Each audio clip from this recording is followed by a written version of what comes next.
I must admit, this is another very annoying aspect of religion. What is the old phrase that God can't make anything that a human can? God can't make a hammer. He has to have a human do it for him. So you'll notice that all these prophecies supposedly that are in the Bible, most of which were reverse engineered or never came true in the first place and didn't make any sense, these prophecies only come true when humans go out of their way to try to make them happen. People say all the time that God will smite you for blasphemy! And then whenever you stand there and do whatever you can to make fun of their imaginary friend, nothing happens. The only time there's any actual religious retribution is not because it's from a deity, it's because it's from his followers. His followers commit violence on his behalf because he can't do anything because he doesn't exist.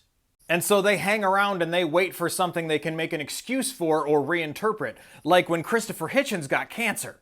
When he became terminally ill, they said, "Oh, obviously God is punishing him for years of blasphemy and being an atheist. God gave him that cancer."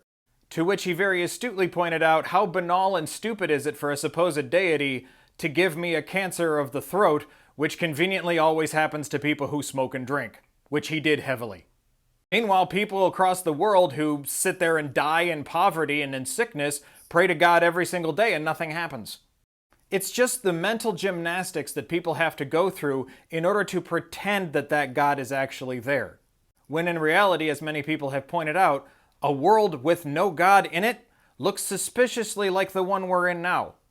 Nothing is ever supposedly controlled by the divine hand of anything.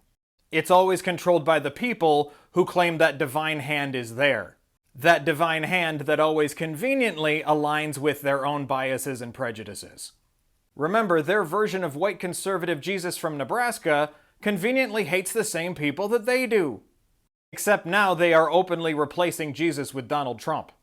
They say that Jesus is woke, liberal, and weak. So they prefer Donald Trump, the god of greed, revenge, and stupidity.